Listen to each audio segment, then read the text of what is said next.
aqui hoje para gravar mais um podcast e antes de começar esse episódio, eu queria contar uma novidade para vocês. Nós vamos chamar agora esse podcast de Conexão Neurodiversa. A Conexão Neurodiversa tem sido um evento que a gente promove para que famílias, profissionais da saúde e da educação tenham cada vez mais acesso à informação no que diz respeito ao tratamento, à educação e à inclusão de pessoas com deficiência na sociedade e em todos os outros aspectos, como na escola, na clínica.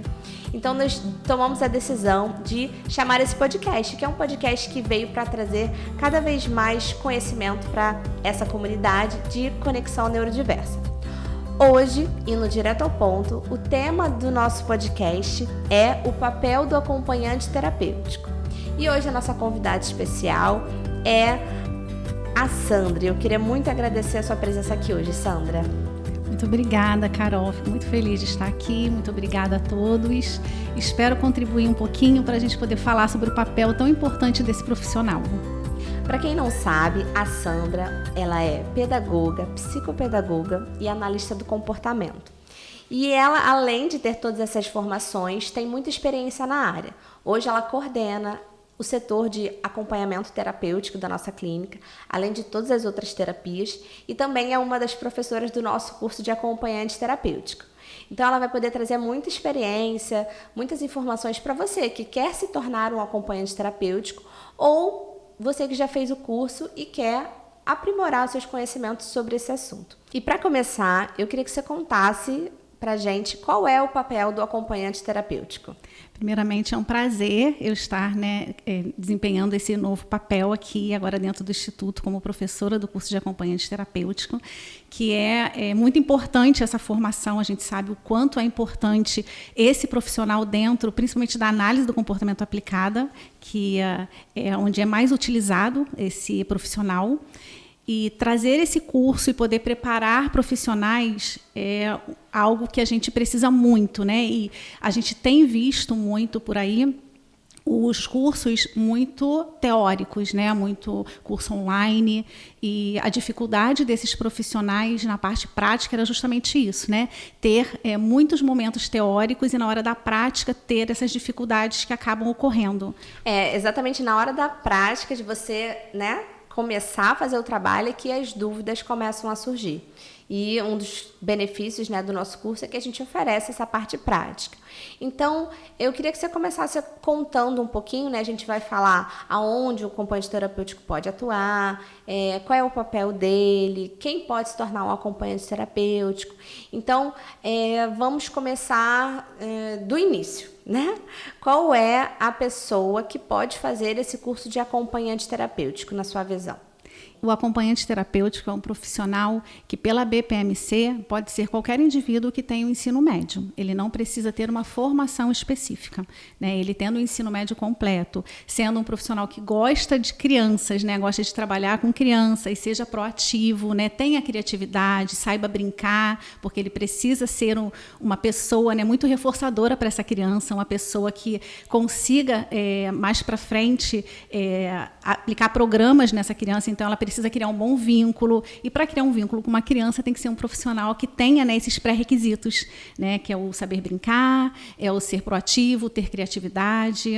É muito importante a gente entender esses pré-requisitos para a pessoa saber se realmente faz sentido ela fazer esse tipo de capacitação, porque ela precisa ter esses gostos, né? Gostar de criança, gostar de brincar, ser uma pessoa criativa. Então, isso é muito válido as pessoas considerarem antes de se inscrever num curso de acompanhante terapêutico. E uma das dúvidas também é aonde que esse profissional pode atuar. Porque o acompanhante terapêutico ele já existe há muito tempo. Mas com a análise do comportamento sendo mais divulgada, as pessoas tendo mais acesso a essa informação e esse tipo de tratamento que é a ciência ABA, muitas pessoas estão buscando capacitação nessa área.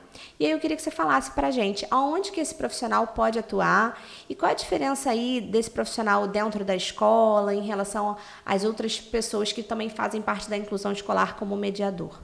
Então, o acompanhante terapêutico, ele pode atuar, né, tanto na residência da criança, quanto na escola, quanto dentro do espaço clínico também, né, ali junto com a equipe multidisciplinar, né, terapêutica que acompanha essa criança.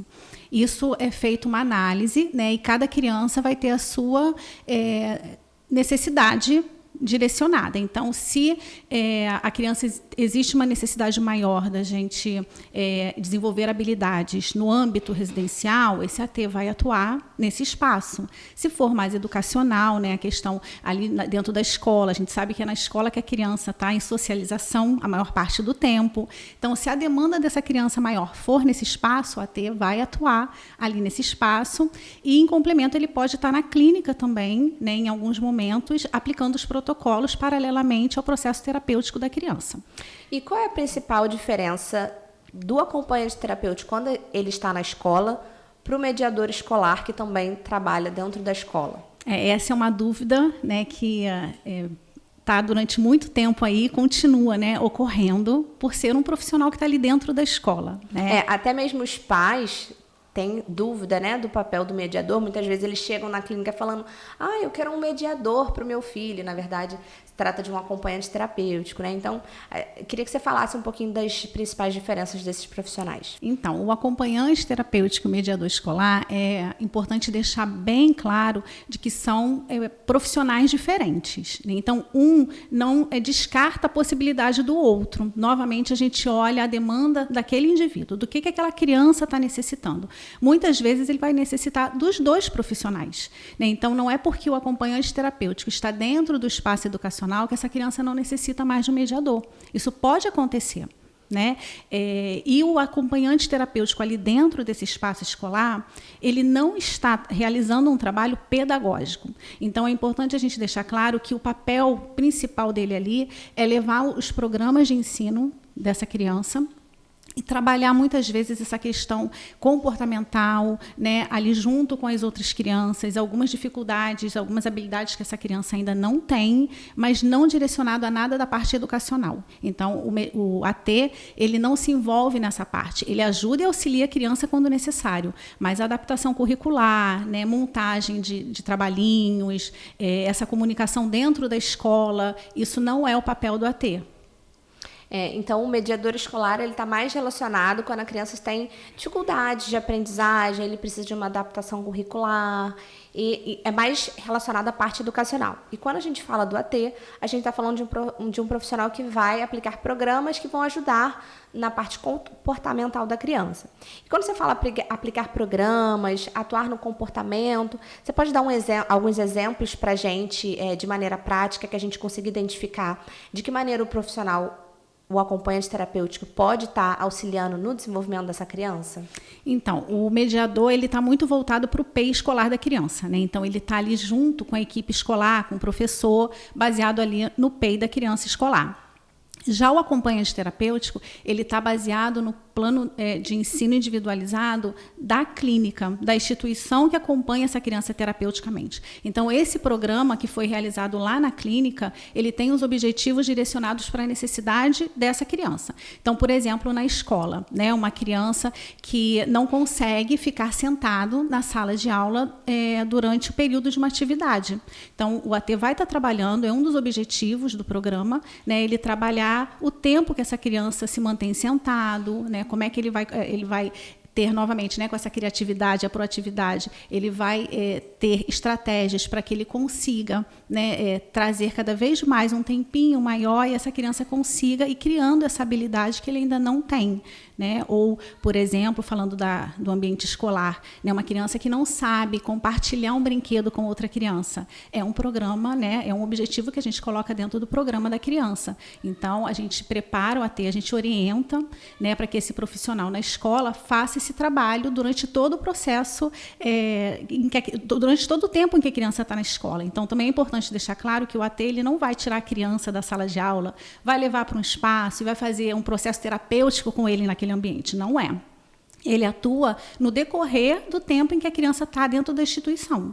Uma coisa que você comentou e que é super interessante é que o acompanhante terapêutico ele vai estar alinhado com uma clínica com uma equipe terapêutica que está ali criando os programas, supervisionando. Então, muitas vezes alguns pais procuram a clínica só para ter um acompanhante terapêutico. E, na verdade, a gente precisa ter um conjunto, né? A gente precisa ter uma pessoa supervisionando, criando esses programas. A gente precisa ter esse processo de analisar, né, todos, se os programas estão sendo aplicados corretamente, os resultados, quais são as intervenções que a gente vai realizar para mudar o que não está indo da maneira planejada.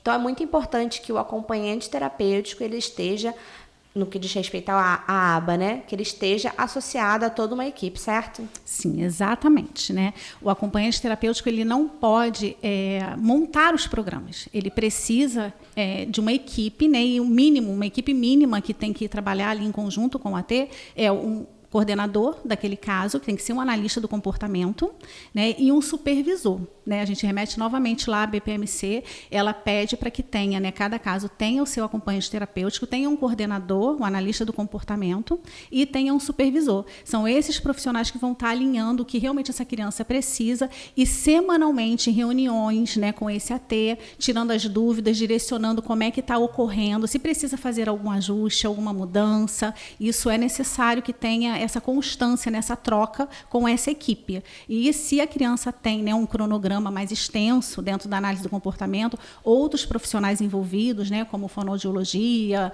psicopedagogia, eles também trazem as suas contribuições para o programa da criança, em que momento dentro da escola isso pode ajudar, ou se for em casa, né, onde isso pode estar ajudando também. Perfeito, Sandra. E eu acho que para finalizar, você podia falar um pouquinho do que a pessoa vai aprender no nosso curso de acompanhante terapêutico. Porque existem vários cursos, existem alguns cursos que são 100% online, alguns cursos que são mais curtos, de um dia inteiro presencial, e a gente optou por fazer um curso híbrido, né? Fazer aulas online para dar alguns conteúdos básicos e fazer outras aulas presenciais, ao todo são 3 aulas presenciais de um dia inteiro, para que essas pessoas possam estar aprendendo na prática como é ser um acompanhante terapêutico. Então, eu queria que você falasse resumidamente o que a pessoa vai aprender no nosso curso de acompanhante terapêutico. Primeiro, né, o início de tudo, que é os princípios, né, o que é a análise do comportamento aplicada, a fundamentação teórica, né, o profissional precisa entender um pouquinho de onde isso veio, como isso foi criado, né, a história e depois, né, a gente passa pela parte mais prática, a gente começar a falar um pouquinho da onde entra a prática da análise do comportamento no curso do AT, que é os reforçadores, né, a questão de reforço positivo, negativo, punição, extinção, né, que são termos mais específicos que eles precisam entender teoricamente, né, o que realmente cada um significa, para que depois na parte prática a gente consiga estar trazendo e eles já tendo essa visão teórica daquilo que eles estão tendo contato ali.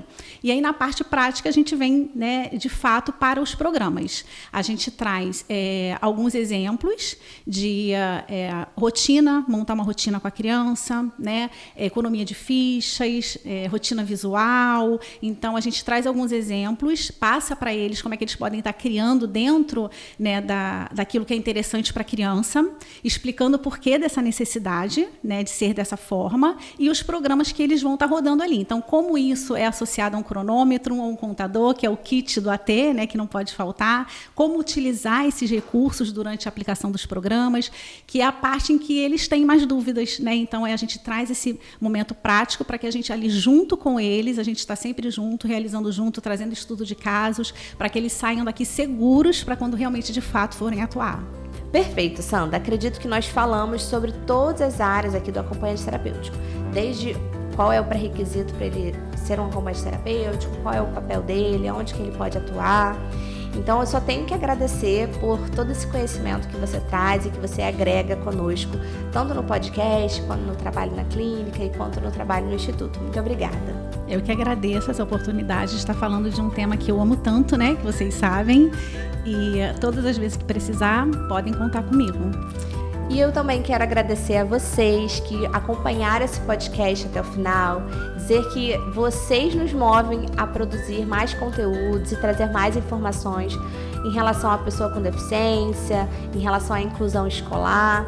E quero te convidar para curtir os nossos conteúdos, compartilhar com outras pessoas, para que esse podcast possa alcançar outras famílias, outros profissionais e que possamos juntos dar esse impulso na inclusão. Muito obrigada a todos e até o próximo podcast.